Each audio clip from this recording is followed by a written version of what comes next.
Hello, मी आहे सीमा आणि तुमचं पुन्हा एकदा स्वागत आहे माझ्या मिनी व्लॉगमध्ये. आज मी फ्रीच असल्यामुळे मी जाणार आहे इस्कॉन टेम्पलला, जे आहे रावेतमध्ये. रावेतमध्ये जाण्या अगोदर मी म्हटलं पहिले पेट्रोल भरून घेऊ.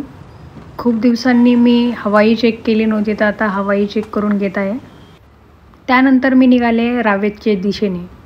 मी खूप दिवसापासून रावेतच्या इस्कॉन टेम्पलविषयी ऐकत आहे, पण मी आत्तापर्यंत एकदाही व्हिजिट केलेलं नाही.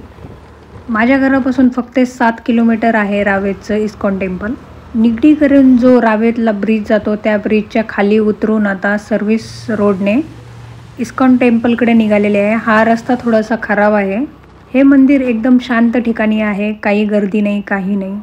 आता मी पोहोचले आहे इस्कॉन टेम्पलमध्ये. इस्कॉन टेम्पलच्या स्टाफने सांगितलं की गाडी इकडे पार्क करायची, तर मी गाडी पार्क करण्यासाठी इथं आले. आता गाडी पार्क करून मी जात आहे इस्कॉन टेम्पलला. हे आहे इस्कॉन टेम्पलची फ्रंट साईड. मंदिराच्या खाली हे छान मूर्ती आहे. मी आलेले आहे आता मंदिरामध्ये. मंदिराचं जे वुडन नक्षीकाम आहे ते खूप चांगलं केलेलं आहे. मला वाटलं नव्हतं की रावेतचं मंदिर इतकं छान आहे म्हणून. मंदिरामध्ये वॉलवर असे 3D फ्रेम्स लावलेले आहे, ज्या श्रीकृष्णाच्या जीवनावर आधारित दृश्य दाखवू शकतील.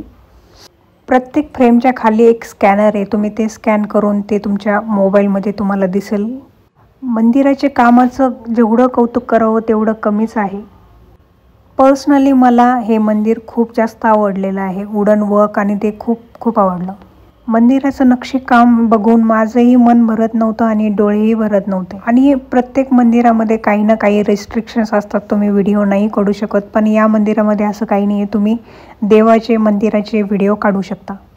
मंदिराचा जो प्रदक्षिणा मार्ग आहे तिथे असं सिलिंगला वरती फ्रेम्स बनवलेला आहे श्रीकृष्णाच्या.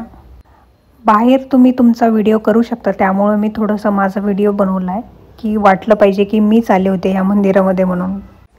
माझं दर्शन झाल्यानंतर मी या शॉपमध्ये आले आणि इथून मी एक माझ्यासाठी तुळशी माळ खरेदी केलेली आहे. त्यानंतर निघाले मी माझ्या घरी. व्हिडिओ कसा वाटला तुम्ही कमेंट करून नक्की सांगा. नेक्स्ट व्हिडिओमध्ये लवकरच भेटू. बाय.